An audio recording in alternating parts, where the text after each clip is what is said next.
The tea was still steeping when I decided to look at the numbers. Not because anything felt wrong that morning. The snow outside my kitchen window on Maple Crest Road was falling the way it always did in early December in Burlington. Soft, unhurried, like it had nowhere to be and all the time in the world to get there.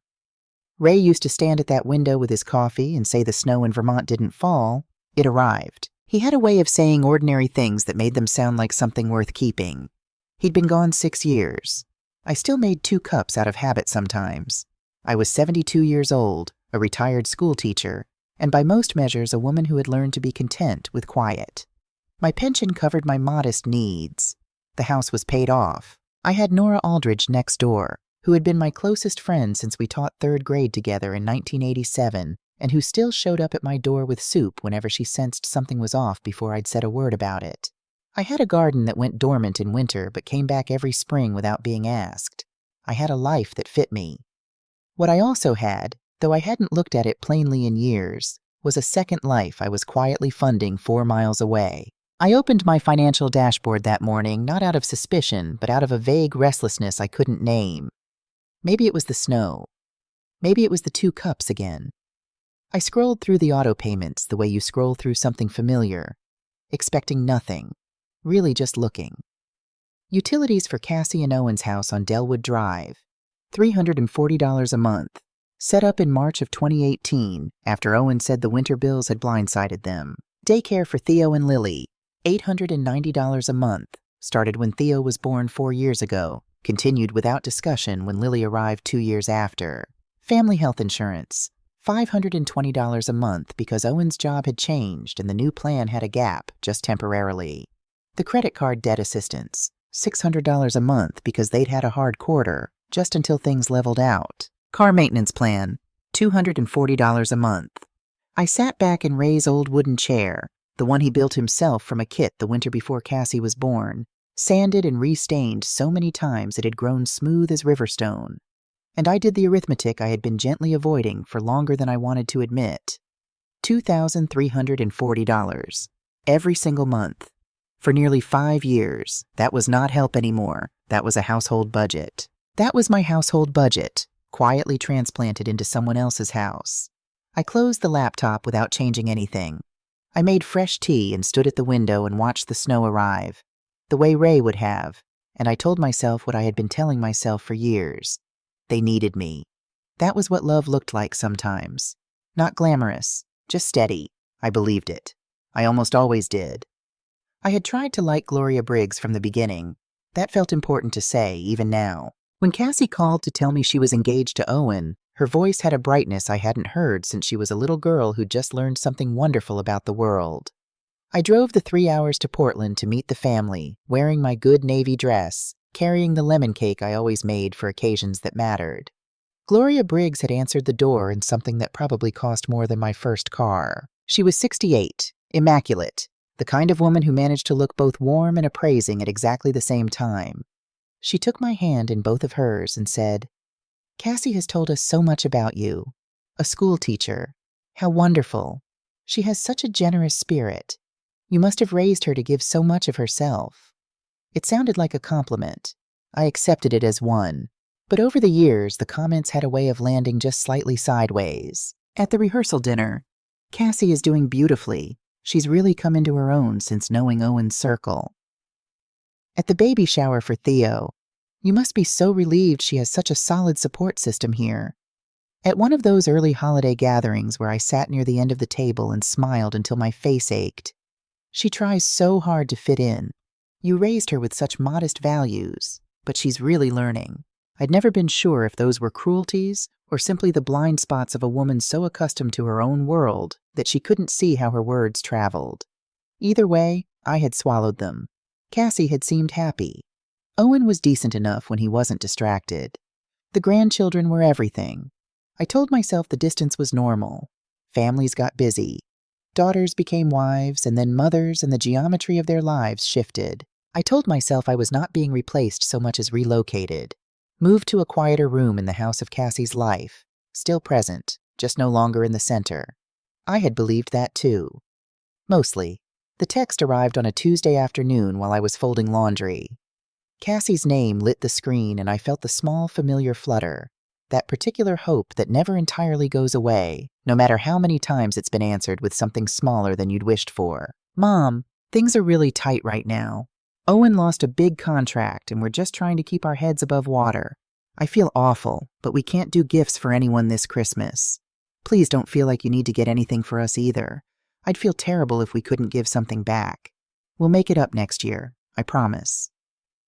I read it twice, then a third time. I didn't question it for even a moment. That was the part that would pain me later. Not the lie itself, but how instantly and completely I believed it. 35 years of teaching children had given me a finely tuned sense for when someone was telling me something other than the truth. I had apparently never once applied that skill to my own daughter. I typed back, "Sweetheart, please don't worry about any of that. We'll keep it simple this year. Can I still see the kids before Christmas? Even just for an afternoon?" She replied 20 minutes later, "We're actually doing Christmas at Gloria's this year. She wants to host something for the whole family. I think it's going to be pretty elaborate. You know how she is. I'm sorry, Mom. I'll call you Christmas morning, okay?" I stared at the screen for a long time. The whole family. I was Cassie's mother. I was Theo and Lily's grandmother. I had been both of those things for the entirety of their lives, and I was apparently not included in the whole family.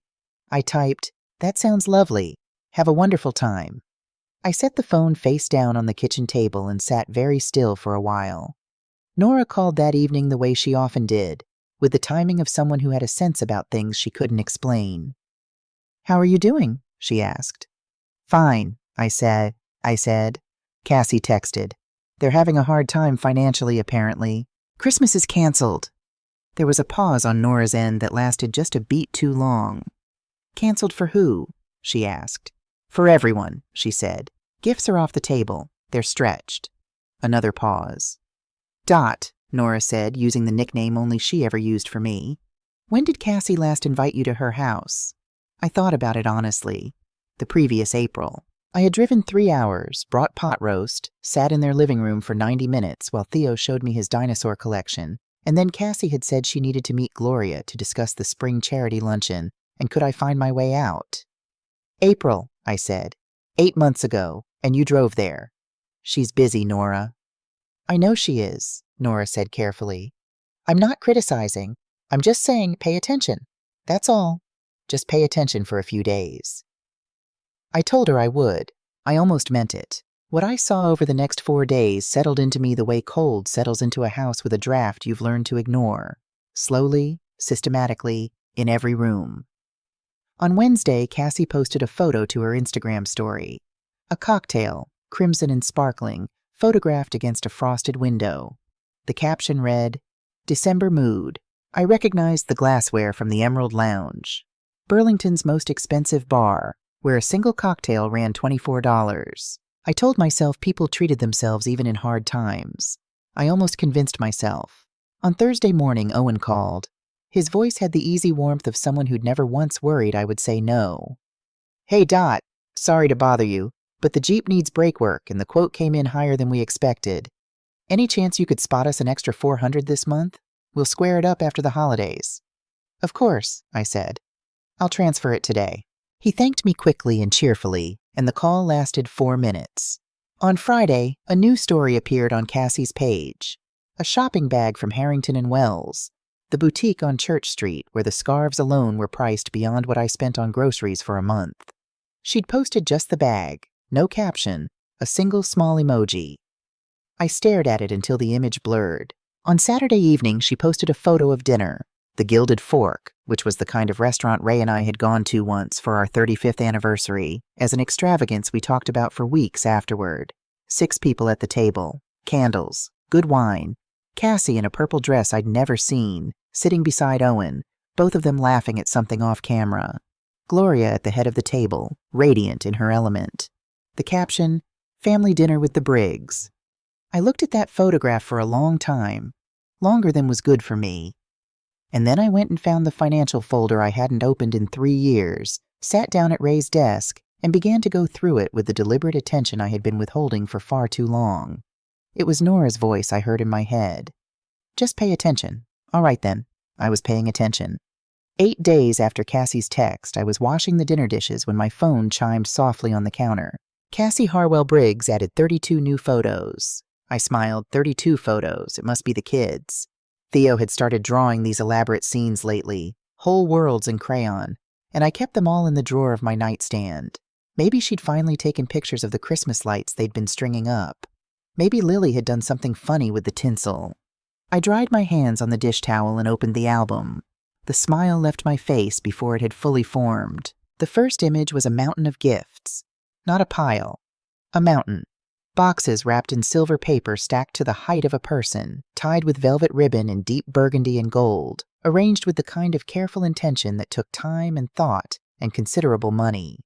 I swiped to the next photo. Designer toys. The kind I had only ever seen in the windows of stores I walked past on my way to somewhere I could actually afford. A Lego Technic set in a box the size of a small suitcase. A Barbie signature doll still sealed in its collector's case. A miniature electric car, child-sized, modeled after a luxury vehicle, with a bow on the hood. I swiped again. Personalized backpacks, monogrammed in gold thread. I leaned closer to read the names embroidered on the front. Finn and Sutton. I didn't recognize those names. I went through every branch of the family I knew and came up empty. I swiped to the next photo and the next, my chest growing tighter with each one. iPads still in their boxes. Wireless headphones in pastel colors. A child's camera in mint green. Silk pajamas in children's sizes, folded in tissue paper inside a ribbon-wrapped box. Then a photo of Cassie herself, standing beside Gloria Briggs. Both of them radiant with the satisfaction of people who have done something they are very proud of. Cassie was holding a small hand-lettered sign. For Finn and Sutton. From Aunt Cassie, with all her love, I kept swiping. 2 children I had never seen. Small, bright-eyed, shrieking with delight as they tore into the silver paper. Finn and Sutton. Gloria's grandchildren. Children who shared no blood with me, no history, nothing but the last name Briggs. I reached the caption at the end. Spoiling these little ones absolutely rotten this year. Finn and Sutton deserve the world, and Auntie Cassie went all out at Gloria Briggs. Thank you for raising such an incredible family. We are so lucky to be part of it. Merry Christmas to the best people I know. The first comment was from Gloria. You have outdone yourself, my darling. This is exactly why we love you. The children are so lucky. You are family in every sense of the word. Don't ever forget that. I set the phone face down on the counter. I stood at the kitchen sink with both hands braced against the edge, looking out at the dark backyard where Ray's old bird feeder was still standing, dusted with snow. I could hear the refrigerator hum. I could hear the furnace kick on. I could hear the particular quality of silence that lives inside a house where one person used to be 2. Not once in 32 photographs was there a single image of Theo, not one picture of Lily, not one mention of my grandchildren, the ones who called me Grandma Dot, the ones I had been paying $890 a month to keep in daycare so their mother could maintain the life she was apparently living quite freely. I had been told there was no money for Christmas. There was money. There was a great deal of money. It had simply been spent on a different family. I picked up my phone and forwarded one photo to Nora. Just one. No message, no caption, nothing. She called me back in 90 seconds. Dot. Her voice was gentle and firm at the same time, the way a good teacher's voice always is. She lied to you. She lied because she knew you would say yes. She has always known you would say yes. I sat down slowly in the kitchen chair, the phone warm against my ear, and I let the truth do what truth does when you finally stop fighting it.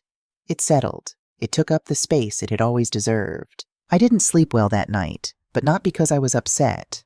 I was past upset.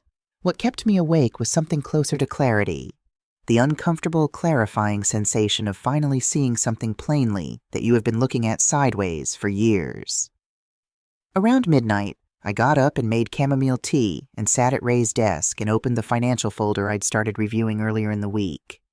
I had been methodical about it, the way I was methodical about everything that mattered. I printed the last 19 months of statements from the secondary card, the one I'd agreed to set up 4 years ago when Cassie said she needed a backup for emergencies with the children.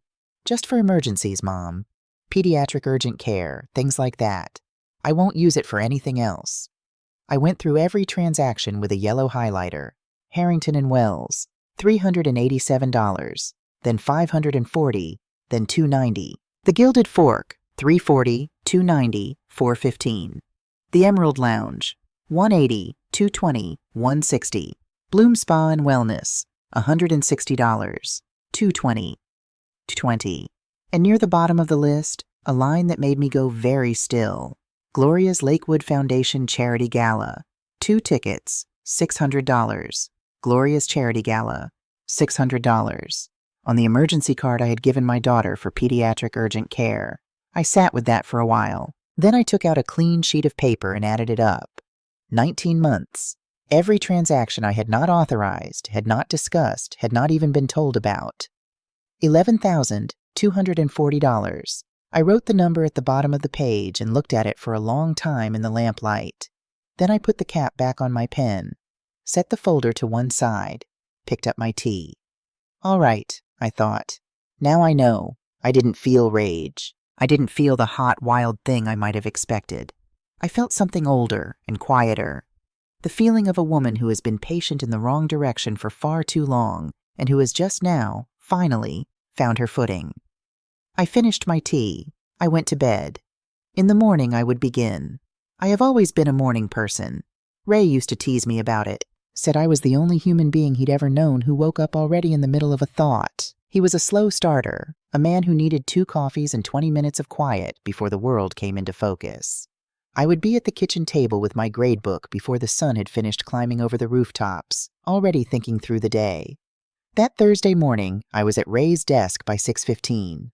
The financial dashboard loaded slowly, the way it always did on cold mornings when the internet connection seemed to breathe at its own pace. I sat with my hands folded in my lap and waited for it.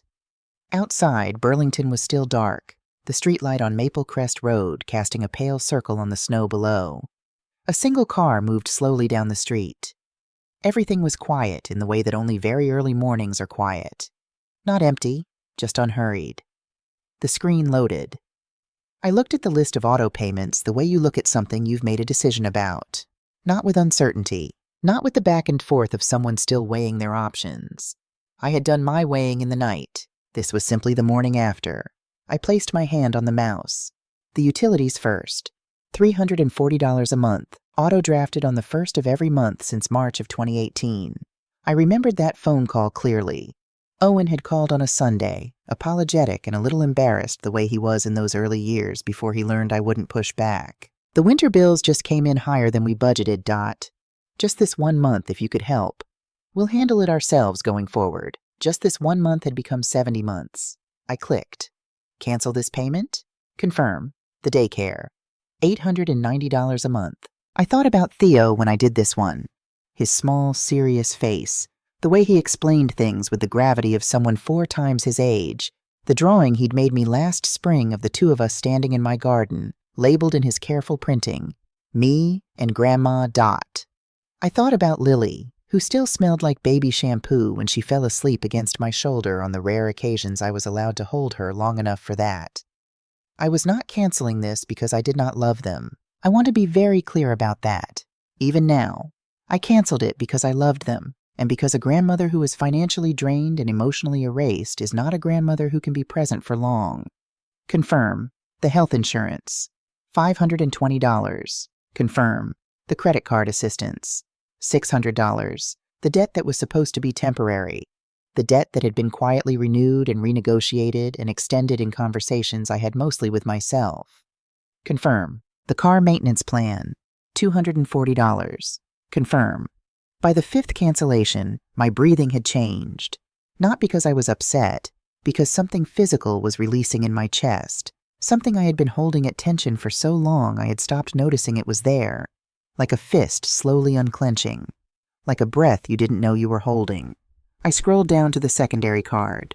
The emergency card. The card that had paid for spa days and boutique bags and $600 worth of charity gala tickets under Gloria Briggs's name.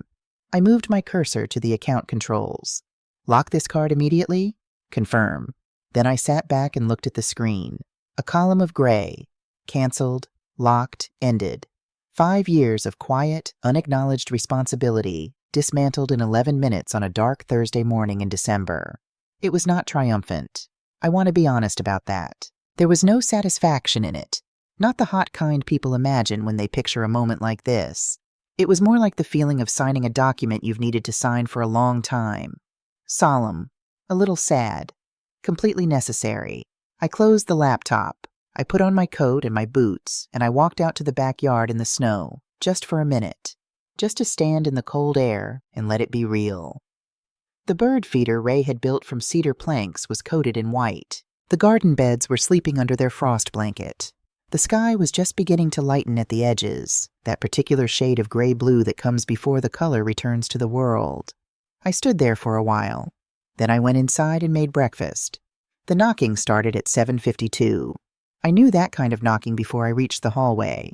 There is a difference between the knock of someone who wants to talk to you and the knock of someone who wants something from you. And I had spent 35 years as a school teacher learning to tell them apart in an instant. This was the second kind. Hard, rhythmic, insistent. The knock of a man who has never seriously considered that a door might not open for him. I set down my coffee cup, smoothed my cardigan, and opened the front door. Owen Briggs stood on my porch in a jacket he hadn't zipped, his hair uncombed, the Jeep running at the curb with twin clouds of exhaust rising in the cold. He had the look of someone who'd left the house in a hurry and was only now arriving at the full shape of his own panic. "Dot," he said my name like an accusation. "What happened?" "The daycare called this morning. The payment was declined. They wouldn't take the kids. I had to turn around and bring them home. Cassie is losing her mind. The utility company sent an overdue notice. The insurance payment bounced. What is going on?" He said all of this in approximately 12 seconds, barely pausing for air. I let him finish. Then I stood in my doorway. I did not invite him in. I want to note that because it mattered to me. And I looked at him with the same expression I had used for decades on children who arrived at my classroom in a state of manufactured emergency. "Nothing is going on, Owen," I said. "Something has stopped. That's different." He stared at me. "You can't just... Dot, we depend on..." "I know," I said. "That's exactly the problem." He ran a hand through his hair, which did nothing to improve it. "Cassie said you knew things were tight. She said you understood the situation." "I understood the situation she described to me," I said. "I also saw 32 photographs of thousands of dollars spent on gifts for Gloria's grandchildren, 3 days after she told me there was no money for Christmas. I saw 19 months of charges on a card I gave her for pediatric emergencies, used for restaurant dinners and spa appointments, and $600 in charity gala tickets under your mother's name." The color shifted in his face. "Dot, I am a 72-year-old widow living on a teacher's pension," I said, and I kept my voice level because this was not a moment for heat. This was a moment for clarity. "I have been sending your household $2,340 every single month for nearly 5 years. In that same time, I have been to your home 4 times. I have spent one Christmas with my grandchildren. I have been informed, not invited, of every family occasion that took place at Gloria's house." Owen looked away. His jaw worked.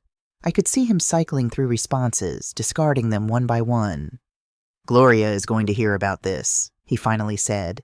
It wasn't a threat exactly, more like a man falling back on the only authority structure he had left. "Good," I said. "Let her hear." He stood there for another moment, and I watched something go out of him. The urgency, the performance of crisis, the assumption that my door was a problem that could be solved by knocking hard enough. What was left underneath was something quieter and considerably less comfortable. He walked back down the porch steps slowly, got into the Jeep, sat there for a long moment before he pulled away. I closed the door, quietly, deliberately. I went back to my coffee. Cassie called 45 minutes later. I had expected it. I had made a second cup and moved to the living room armchair, Ray's reading chair, the one with the footrest he'd worn smooth, because I knew this was going to require sitting down. She didn't let me finish saying hello. "Mom, what did you do?" Her voice was shaking, but not with grief, with the particular vibration of someone whose world has just failed to behave the way they'd arranged it. "Owen called me. The daycare called me. I just got off the phone with the insurance company. And Gloria, she heard Mom. She called Owen this morning and she said it sounds like we can't manage our own finances and this is the absolute worst time for her to think that. Do you understand how bad this is?" I let her go. That was something I had learned in 35 years with children. Sometimes the most useful thing a steady adult can do is provide something solid to run into. Let the wave come, let it break, then speak into the quiet. When she paused for breath, I said, "Cassie." "Don't Cassie me, Mom, this is serious." "I know it's serious," I said. "I want to ask you something, and I need you to actually hear the question. Last Tuesday, you told me money was too tight for Christmas gifts. You said you were struggling. You asked me not to even send gifts to the children because you'd feel terrible if you couldn't reciprocate." Silence. 8 days later, I saw 32 photographs of you spending what looked like several $1,000s on gifts for Finn and Sutton. I saw restaurant dinners and boutique bags posted to your stories the same week you told me you were stretched thin. And I found 19 months of charges on a card you said was for pediatric emergencies. "That money was," she started. "I am not asking you to explain the money right now," I said. "I am asking you to hear what I just said. You told me you were struggling, and then you spent freely. On everything except your own children and your own mother." The silence that followed was different from the ones before it. It had a different texture. Not the silence of someone preparing a response, but the silence of someone who has just felt a door close somewhere inside themselves and isn't quite sure what room they're now standing in. "You don't understand the pressure I'm under," she said finally. Her voice had gone quieter. "Gloria expects certain things. Her world expects certain things. If I don't show up the right way, Owen hears about it. I hear about it. She makes comments. She makes him feel like he made the wrong choice when he married me, and I am the one who has to live with that every single day." "I know that's real, Cassie," I said. "I believe you that it's hard, but you were managing that pressure with my money and my silence and my absence. I was paying for a life I wasn't part of." She was quiet for a long time, and then she said something that I had not prepared myself for. Something delivered in a voice so small and so careful that I almost missed it under the weight of everything else. "Mom, I told Gloria that you didn't want to be involved, that you'd chosen not to be close to us." I sat very still. "I told her you had some issues with Owen's family, that you preferred to keep your distance." The room felt different. The way a room feels different after a window breaks. The same room, the same furniture, but the air has changed. "You told her," I said slowly, "that I chose not to be part of your life." "I had to explain why you were never there," Cassie said, her voice barely above a whisper now. "It was easier than the truth." "What is the truth, Cassie?" She didn't answer right away. "The truth is I didn't know how to have you in both worlds, Gloria's world and yours. They don't fit together. And it was easier to say you'd stepped back than to explain why I couldn't figure out how to bring you forward." I closed my eyes. Outside, a cardinal landed on Ray's bird feeder. A small red thing in all that white, so vivid it almost looked impossible. "Cassie," I said, "I have been paying for your household every month for 5 years. In that same time, the woman who hosts your Christmas dinner believes I am a mother who walked away from her daughter by choice." She didn't say anything. "I was invisible at your table, but my money wasn't." I heard her breath catch. "I can't have this whole conversation today," I said, "but I need you to understand something clearly. I will not fund a life that I don't exist in. Not anymore." I said it without cruelty, without drama, the way you say a true thing when you finally found the right words for it. She didn't argue. For the first time in longer than I could remember, Cassie didn't argue. The silence between us sat there, not comfortable, not resolved, but real. For the first time in a long time, we were standing on the same ground, even if neither of us quite knew what to do with it yet. The first email from Burlington Federal Bank arrived 3 days later at 8:14 in the morning, then a second, then 3 more in quick succession, each one landing in my inbox with the soft chime of something official setting itself in motion. "Dear Ms. Dorothy Harwell, our Fraud and Account Review Department has identified a series of transactions on account ending in 4471 that require verification. Several charges appear inconsistent with your established purchasing patterns and authorization history. Please contact us at your earliest convenience." I had already called my attorney the day before. Barbara Patterson had been Ray's lawyer first and then mine, a sharp, small woman in her mid-60s who wore reading glasses on a chain and had a habit of finishing your sentences correctly. I had laid out the folder on her desk. Every transaction, highlighted, totaled, dated. She looked at it for a long time without speaking. Then she looked at me over the top of her glasses. This is misuse of an authorized card, Dot. The authorization you gave was specific. Pediatric emergencies. None of these qualify. You have options here. Civil recovery, certainly. If you wanted to pursue it, there's a case for criminal misuse of financial instrument. I don't want criminal charges, I said. I want a formal record. I want official documentation. I want Cassie to understand that what happened was not a gray area. Barbara nodded slowly. Civil recovery and a formal banking review. That puts it in writing without putting anyone in handcuffs. Yes, I said. Exactly that. When Owen called that afternoon, quieter now, the frantic edge worn off, replaced with something flatter and more tired, his voice had the quality of a man who was beginning to understand the actual shape of what he'd been part of. The bank flagged everything, he said. Every charge they can't clearly trace. They want statements. Cassie got a formal notice this morning. I know, I said. I asked them to send it. A pause. Dot. My mother heard about the bank review. What did she say? He was quiet for a moment. She said Cassie made her look reckless.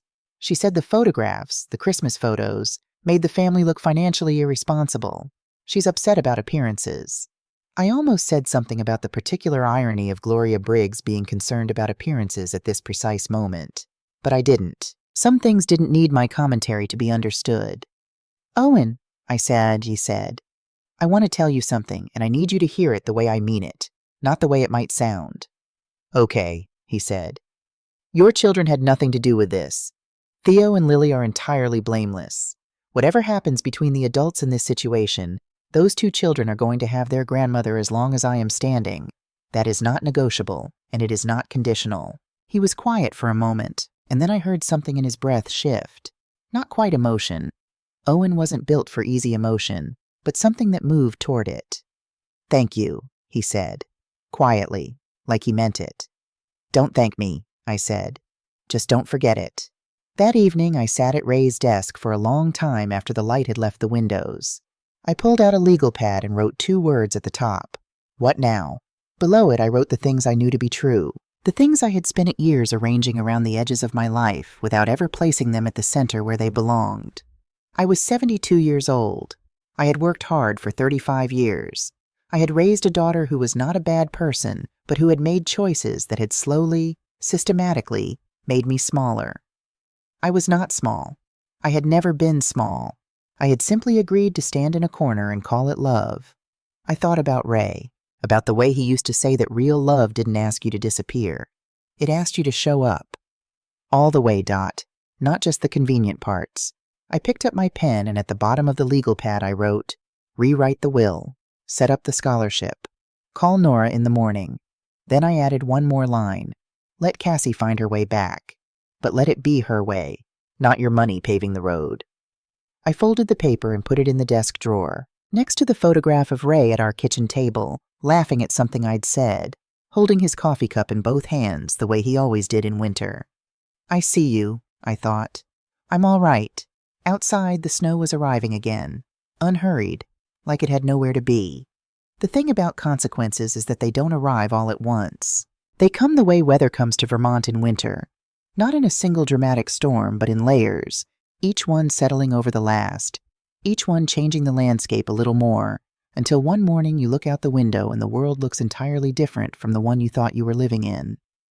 The week after the bank review began, I watched the layers arrive. Cassie received her formal restitution notice on a Monday, $11,240, structured into 12 monthly payments, with a mandatory financial counseling requirement attached as a condition of the repayment plan. Barbara Patterson had negotiated the terms to be firm, but not crushing. The goal was not to destroy Cassie. The goal was to make the truth visible and permanent, written in the language institutions use when they want something to be unmistakably clear. Cassie called me an hour after the envelope arrived. Her voice was the voice of someone who had been crying before she picked up the phone and was trying not to let me hear it. Mom, she said, what do I do? And here is what I want to say about that moment, because I think it matters. I did not feel satisfaction. I did not feel the vindication that people imagine you feel when someone who has wronged you finally faces a consequence. What I felt was something more complicated and more honest than that. I felt the particular sorrow of watching someone you love arrive at a reckoning they could have avoided years earlier, if anyone, including me, had been willing to tell them the truth. You follow the instructions, I said. You make the payments, you attend the counseling, and you learn from it, Cassie. Not because you got caught, because it's the right thing to do. She was quiet for a moment. Are you still my mother? She asked. It was such a simple question, such a frightened question. The kind of question a child asks, not a woman of 38. And maybe that was exactly the point. I have always been your mother, I said. That was never on the table, but being your mother and being your safety net are two different things. One of them I will always be. The other one I am done with. She didn't say anything else for a long moment, then very quietly, okay, just that, okay. It was not an apology. It was not a reckoning. It was a beginning. And a beginning was enough for one phone call. The news about Gloria came from Nora, delivered with the particular tone Nora used when she was trying to be careful about something she found slightly astonishing. Dot, she said, calling on a Wednesday morning. Have you seen the Burlington Gazette this week? I had not. I told her so. There's a piece about the Lakewood Foundation. Apparently there's been an internal review, some discrepancies in how certain donations and sponsorship fees were documented. One of the transactions that flagged involved co-signed gala expenses that couldn't be properly sourced. I sat down slowly. The $600, I said. It appears so. When the bank flagged the charge on your card and traced it back, it created a paper trail that the foundation's own auditors hadn't been able to close. Gloria had apparently logged it as a personally sponsored contribution, her name attached to it as the donor. She used a charge on my card to take donor credit at her own charity, I said. It appears that way, yes. I held that thought for a moment. Gloria Briggs, who had spent 7 years looking at me as though I were a minor inconvenience in an otherwise well-arranged life, had taken $600 from my emergency card, attended a gala on that money, and signed her name to it as a contribution. The audacity of it was almost impressive. What did the board decide? I asked. They voted to remove her from her trustee position pending further review. Owen told Cassie last night, apparently, and Cassie mentioned it to me when she called to ask if I'd heard from you. Cassie called you? She did, Nora said. She asked how you were. She didn't ask me to intervene or deliver any messages. She just asked how you were doing. I sat with that for a moment. Something small and cautious moved in my chest.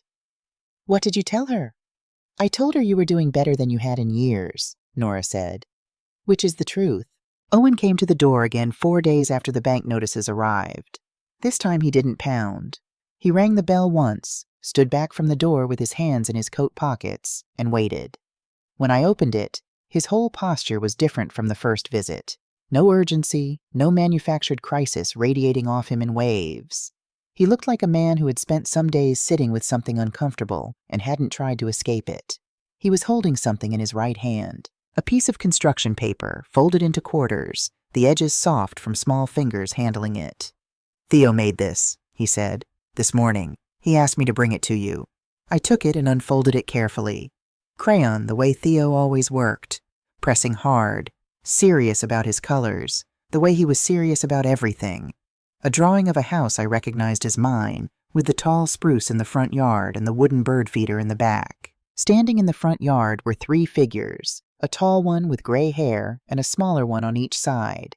Underneath, in the large, careful printing of a child still learning that letters were just sounds you could catch and hold.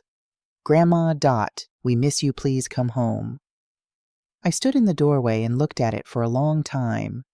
Please come home. As though my house were the home in question. As though in some true geography of his 4-year-old heart, that was simply where home was. He didn't understand why you stopped visiting, Owen said quietly. Lily keeps going to the front window when she hears a car. She doesn't say your name, but we know who she's looking for. I folded the drawing back along its creases. Carefully, the way you handle things you intend to keep. They are not part of this, I said. They have never been part of this. Whatever happens between the adults, those children will not lose their grandmother. I know, Owen said. I told Cassie that. I told her, whatever she has to do to fix this, she has to fix it. Not for me, not for my mother, for Theo and Lily.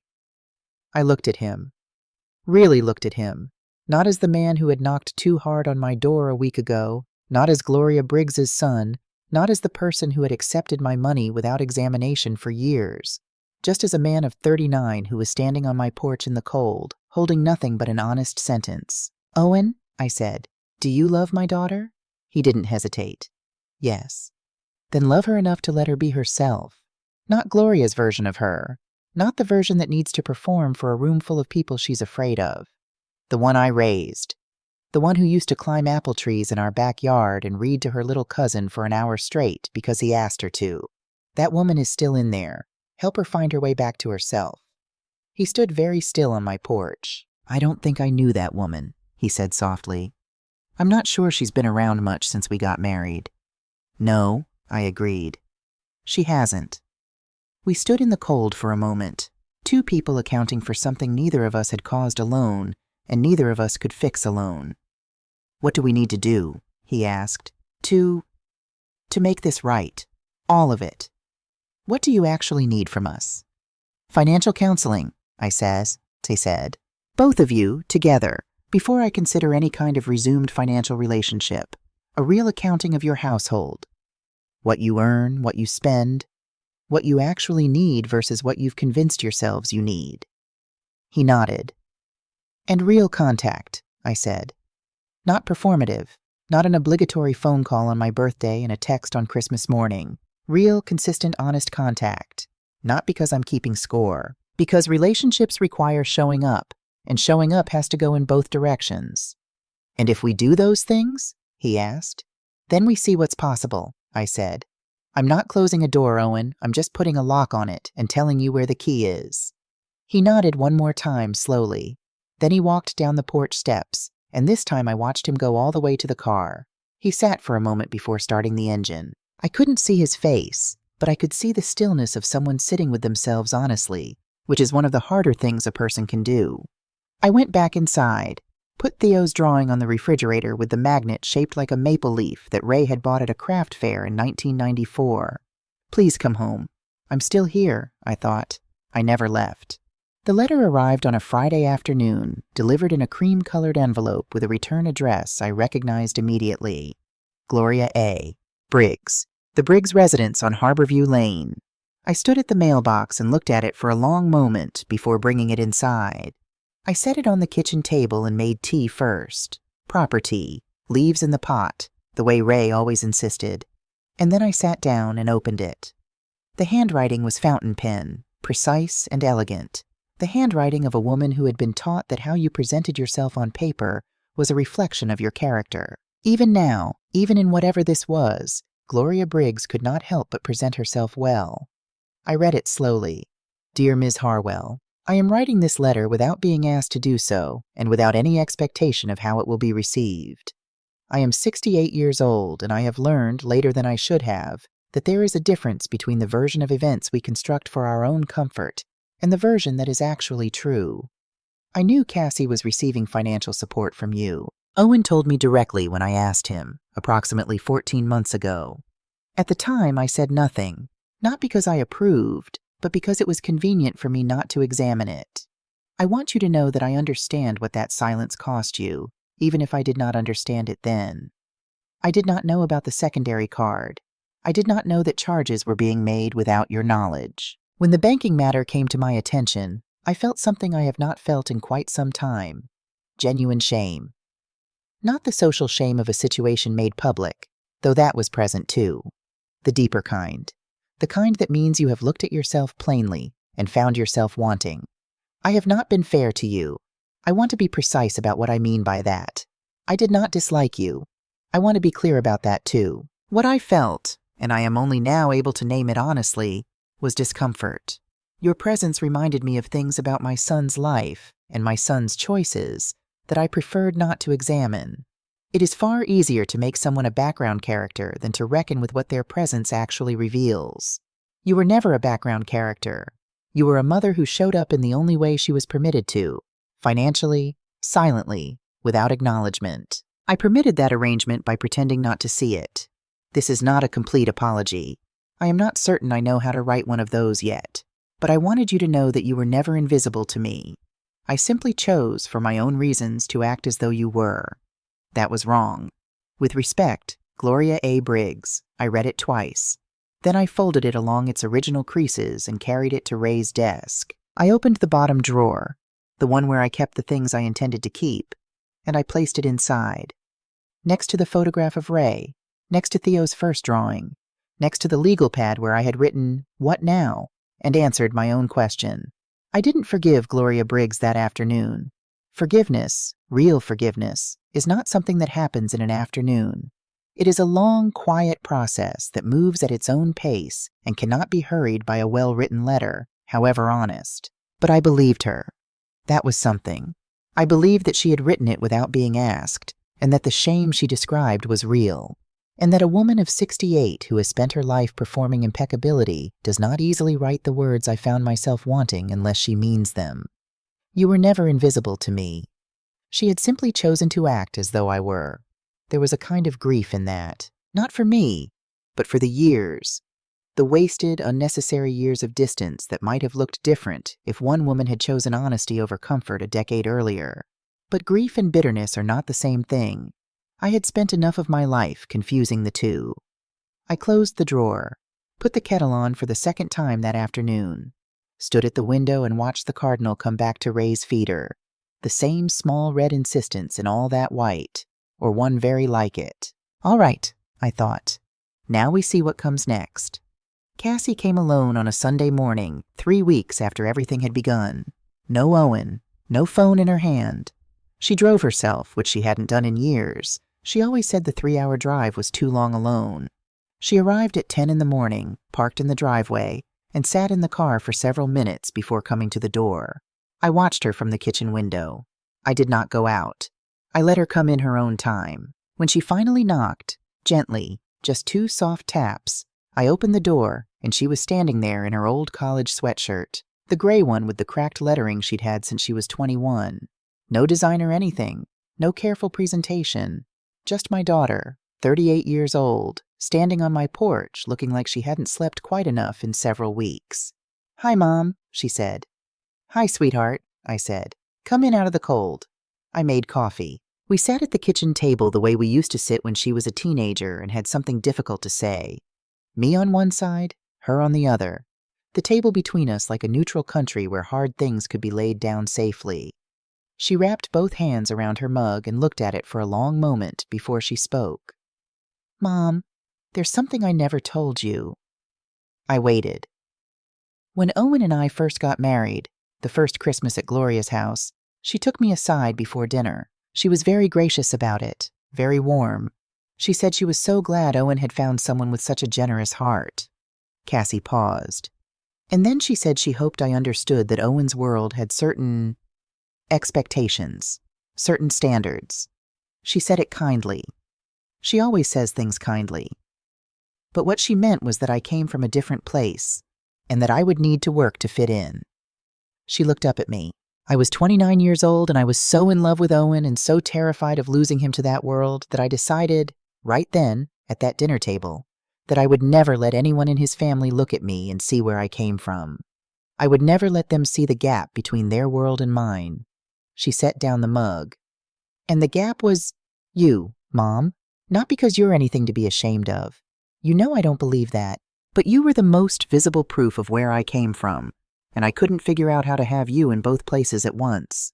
I couldn't figure out how to bring you into Gloria's world without feeling like I was handing her a reason to look down at both of us. So you made me absent instead, I said. Yes, her voice broke on the word, just slightly. I made you absent, and I kept needing your money to maintain the life I was pretending to live. And I know, Mom, I know how that sounds. I know what it was. I wasn't able to see it clearly until it was all written out in a bank document and I had to look at it in black and white. She wiped her eyes with the cuff of her sweatshirt, the old gray one, the one from before all of it. I am so sorry, she said. Not because of the bank, not because of what happened. because I took the person who loved me most unconditionally, and I used that love as a resource and hid it from everyone, like it was something to be embarrassed about. That's what I'm sorry for. I sat across from my daughter, and I thought about all the things I could say. I had rehearsed versions of this conversation for weeks without meaning to. The things I would tell her, the things she needed to hear, the accounting I had a right to make. But sitting there, looking at her in that old sweatshirt, I felt all of it simplify. "Cassie," I said, "I can't forgive everything today. I want to be honest with you about that. There are things that will take time." She nodded. "But I want you to hear something clearly." I reached across the table and put my hand over hers. "You are not Gloria's version of you. You never were. You are the woman who read to her little cousin for an hour because he asked. You are the woman who called me every Sunday for the first 2 years of your marriage, before the distance grew. You are the woman who is sitting at this table right now in your old college sweatshirt telling me the truth, which is the hardest and most important thing you've done in a long time." She looked at me. "That woman," I said, "is who I want back. Not the performance, not the curated version, just you." She put her other hand over mine and we sat like that for a while. Two women at a kitchen table in Burlington, Vermont in the winter, with the snow coming down outside and the coffee going cold between us, doing the quiet, unglamorous work of finding each other again. It was not a resolution. It was not a tidy ending. It was a beginning. And after everything, a beginning was exactly the right place to be. I rewrote my will on a Monday afternoon. Barbara Patterson sat across from me and we went through it carefully, the way you go through anything that matters. Cassie's name remained. It was never in question that it would. But beside it now were two conditions, written in plain language without softening. First, full completion of the restitution repayment as ordered by Burlington Federal Bank. Second, a sustained period of no less than 12 months of consistent, genuine contact, defined not by frequency alone, but by reciprocal effort and honesty, as assessed at the time of execution. Not punitive, not spiteful, simply true. An inheritance is not a birthright. It is a gift, and gifts deserve to be given to people who have shown they understand what was given before. Barbara looked at the conditions over her reading glasses. "These are fair," she said. "Yes," I said. "I think so." The second thing I did that week was open a folder I had been meaning to open for 3 years. Ray had always wanted to do something for kids who grew up the way he had, without money for the things that made life feel larger than survival. He had wanted to learn violin as a boy. His family had lived in a 2-room house in western Vermont, and there was simply no room in the budget for lessons, for instruments, for anything that wasn't strictly necessary. He had told me that story a dozen times over the years, not with bitterness, but with the particular wistfulness of someone who had always wondered about the road not taken. I established the Ray Harwell Memorial Fund that Tuesday, a modest scholarship, a few $1,000s to start, contributed annually, available to elementary school students in Burlington with financial need who wanted to pursue music or visual art. The principal at my old school helped me set up the application process. We agreed to award the first scholarship in the spring. It was not a grand gesture. It was not meant to be. It was simply a way of letting Ray's story mean something beyond our kitchen, of taking the money I had stopped pouring into a system that had never acknowledged it and directing it somewhere it might actually be felt. Nora came over the evening I sealed the final paperwork. She brought soup. She always brought soup. And we sat at the kitchen table with our bowls and the lamp on and the snow falling steadily outside. The house felt different than it had a month ago. Not emptier. Fuller, actually, in the way that spaces feel fuller when they've been cleared of things that were never really supposed to be there. "You look different," Nora said, studying me over the rim of her spoon. "You've said that before," I told her, "because it keeps being true." She set down her spoon. "How do you feel, Dot? Honestly." I thought about it, genuinely thought, the way the question deserved. "Like I got my name back," I said finally. "That's the closest I can get to it. Like I'd been answering to something else for so long that I'd stopped noticing it wasn't my name. And now it is again." Nora smiled, just quietly to herself, the smile of a woman who has been waiting a long time for her friend to say a particular thing. "Ray would be pleased," she said. "Ray would say it took me long enough," I said. She laughed. I laughed. Outside, the snow kept coming down. Jangsin den vamwat tu num num da. Christmas came on a Thursday that year. I had not planned anything elaborate. I had not planned anything at all, actually. Not in the way I used to plan for the holidays when Cassie was small, when the house on Maple Crest Road smelled of pine and gingerbread from the 1st of December, and I wrapped presents in the same red paper every year because Ray said consistency was its own kind of love. But on the morning of December 23rd, Owen called. "Dot," he said, "we're not going to Gloria's this year." I was quiet for a moment. "We told her last week," he continued. It wasn't an easy conversation, but Cassie said she needed to do Christmas differently this year. She said she needed to do it honestly. A pause. "We were wondering if we could come to you." I stood at my kitchen window and looked at the snow on Ray's bird feeder and the bare branches of the apple tree in the garden sleeping under its white blanket. "Yes," I said, "come." They arrived at 4 in the afternoon on Christmas Day. Owen's Jeep pulling slowly into the driveway, Cassie in the passenger seat, Theo's face appearing in the back window before the car had even stopped, fogging the glass with his breath. I was at the door before they reached the porch. Theo came first, running the way 4-year-olds run, with his whole body, arms out, completely committed to the direction of travel. He hit me somewhere in the midsection and held on with both arms, and I put my hands on his small, warm back and held him there for a moment with my eyes closed. "Grandma Dot," he said into my cardigan. We came home. Owen was behind him carrying Lily, who had fallen asleep against his shoulder on the drive, and was blinking at me now, with the slow, confused dignity of a child who has been woken from a good dream. When she saw me, she reached both arms out without saying a word.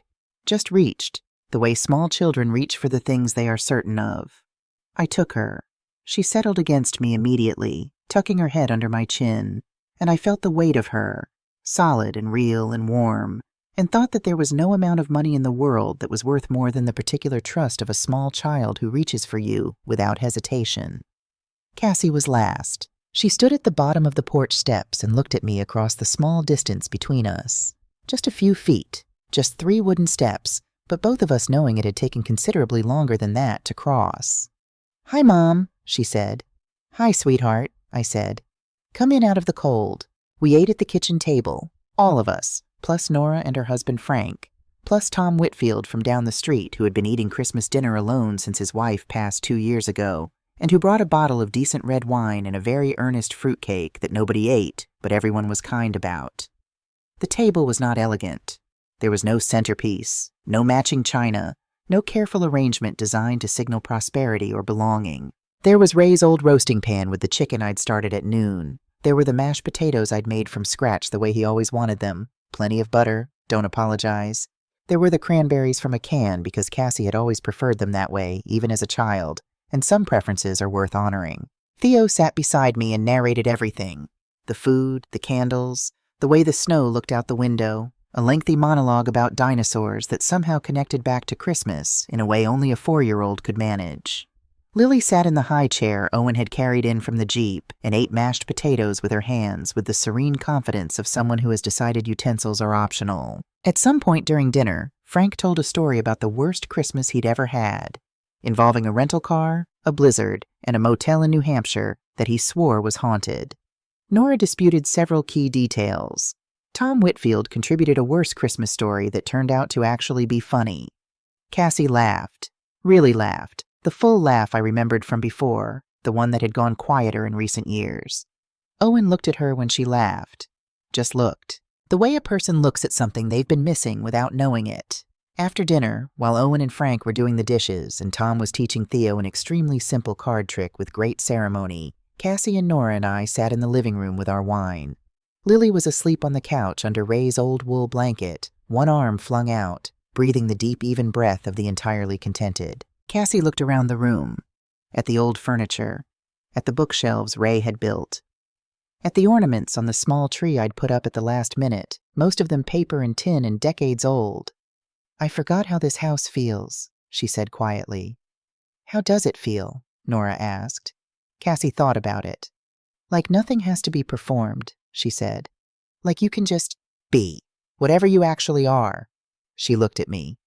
"I'm sorry it took me this long to find my way back here," she said. "I don't have a better explanation than the one I already gave you. I was afraid, and I was foolish, and I let it go on much too long. I know that. I know you do, I said. Are we going to be all right? Eventually? I looked at my daughter across the quiet living room, at Lily sleeping under Ray's blanket, at the snow still falling faithfully outside the window. We're already in the process of being all right, I said. That's what tonight is. She nodded. And then she did something she hadn't done since she was a teenager. She moved to the end of the couch nearest my chair and leaned her head against my shoulder, the way she used to do when she was 14, and something had hurt her at school, and she didn't want to explain it, just wanted to be near me. I put my arm around her. We sat like that for a while. The house was warm. The snow was falling. In the kitchen, Owen and Frank were arguing cheerfully about the best way to dry a cast-iron pan. Tom Whitfield was teaching Theo a second card trick, having apparently abandoned all pretense about the first one. "Mom," Cassie said softly. Thank you for not closing the door. I thought about that, about doors and locks and where the key was. Thank you for knocking, I said. The right way this time. The spring after, the first Ray Harwell Memorial Fund scholarship went to a girl named Addie, 9 years old, from a family in the Old North End, who wanted to learn the cello. Her teacher sent me a note in May, describing her first recital, how she'd stood up very straight at the front of the classroom and played 4 measures of something simple with complete concentration, like the music was the most important thing in the world. I read the note at Ray's desk in the long afternoon light of a Vermont spring, with the window open and the garden coming back to life outside. The tulips first, then the daffodils, reliable as they always were, returning without being asked. I thought about what Nora had said. You look different, Dot. I thought about what I had answered. I feel like I got my name back. I thought about a woman who had spent 7 years making herself smaller, funding a life she wasn't part of, accepting invisibility as the cost of love. And I thought about what Ray would have said. Ray, who built furniture by hand and planted things in winter and believed without question that what you put into the ground in the cold would always, given enough time, come back. You were never the safety net, Dot, I imagined him saying. You were always the garden. I closed the window against the evening chill, made tea, sat for a while in the quiet of the house that was mine. Fully, unambiguously, entirely mine. Outside, the tulips stood up straight in the last of the light. I'm still here, I thought. I always was.